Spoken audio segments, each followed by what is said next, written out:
नमस्कार दोस्तों, आज हम जा रहे हैं एक ऐसी जगह जहां जंगलों के बीचों बीच प्राचीन हनुमान जी का मंदिर है और यह मंदिर हमारे गांव बेड़ा से करीब 10 किलोमीटर की दूरी पर है। तो मैं, फुटकुन और विकास निकल पड़ते हैं हनुमान जी मंदिर की तरफ, लेकिन खाली हाथ मंदिर जाना ठीक नहीं लगा। तो हमने कल की बची हुई बाटियां एक बोरी में भर के पैक कर ली, मतलब हमारे दर्शन भी हो जाएंगे और बंदरों की कैटरिंग भी। तो दोस्तों आप देख सकते हो ये ढलान वाला रोड, चारों तरफ अरावली की खूबसूरत पहाड़ियां और ऊपर से ये ठंडी हवा। और रास्ते में फुटकुन एक दुकान से ले लेता है पूजा का सामान। अब हम अपनी मंजिल के बिल्कुल करीब पहुंच चुके हैं। यहाँ से लेफ्ट मुड़ते ही रास्ता जाता है सीधा मंदिर की तरफ। तो दोस्तों आपके मन में एक सवाल तो जरूर आया होगा कि ये मंदिर इतने जंगलों के बीच कैसे आया। ये सवाल मेरे मन में भी आया था। तो दोस्तों बड़े बुजुर्गों का कहना है कि कुछ वर्षों पहले यहाँ मंदिर के ऊपर वाली पहाड़ियों में एक गांव बसा हुआ था, बेड़ा गुजरी करके। उस गांव के लोगों का जीवन पशुपालन पर आधारित था।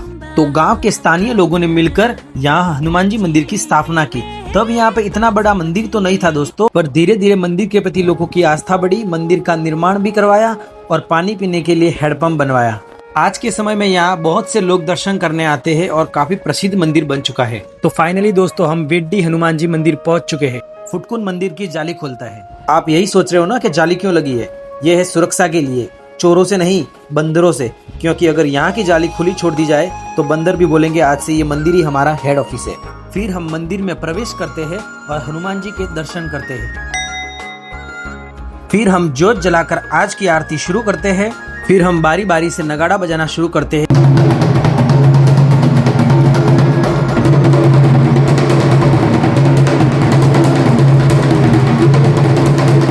और मैं इतने जोर से नगाड़ा बजाना शुरू करता हूँ कि शायद हनुमान जी भी ऊपर से बोल रहे होंगे, अरे बस कर पगले, रुलाएगा क्या।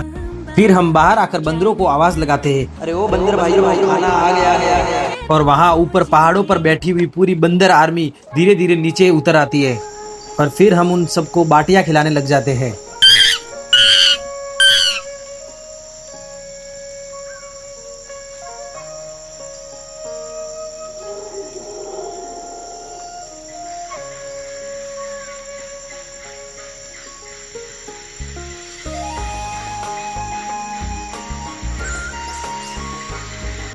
तो दोस्तों अब हम जा रहे हैं इस घने जंगल के अंदर, जिसकी प्राकृतिक सुंदरता ने हमें अपनी ओर आकर्षित कर लिया था। हम अपने हल्के हल्के कदमों के साथ जंगल की ओर बढ़ रहे थे।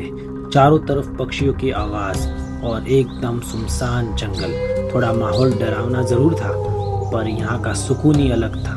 हम तीनों एक पेड़ पर बैठकर बातें कर रहे थे। तभी अचानक से फुटकुन की नजर पड़ती है झाड़ियों में और कहता है, भाई उधर देखो। अरे देवा, ये गड़बड़ है बाबा। और हम तीनों झाड़ियों की तरफ आगे बढ़ते और वहाँ हमें दिखता एक बड़ा सा नीला ड्रम। उस नीले ड्रम को देखकर ना जाने हमारे मन में कितने ख्याल आ जाते हैं, क्योंकि दोस्तों पिछले 1 साल में नीला ड्रम कितना वायरल हुआ है आप सबको पता है। हम तीनों उस ड्रम को झाड़ियों से बाहर लाकर बीच में धड़ाम से पटक देते हैं और फिर हम धीरे धीरे उस ड्रम को सीधा खड़ा करके उसके अंदर झांकते हैं और हमें उस ड्रम में मिलता है कुछ भी नहीं था इसके अंदर। ड्रम तो बिल्कुल ही खाली था दोस्तों। खामखा हमको इतना सा डरा दिया। फिर गुस्से में आके उस ड्रम को एक जोरदार लात मार के हम निकल जाते हैं वापस मंदिर की तरफ। और जब हम वापस आकर देखते हैं तो बंदरों का पेट तो बाटियों से भर चुका था और बची हुई बाटियां भैंसे खा रही थी। अरे मुझे चक्कर आने लग गया अब। कौन है तू? फिर हम बाइक लेकर घर की तरफ निकल पड़ते हैं।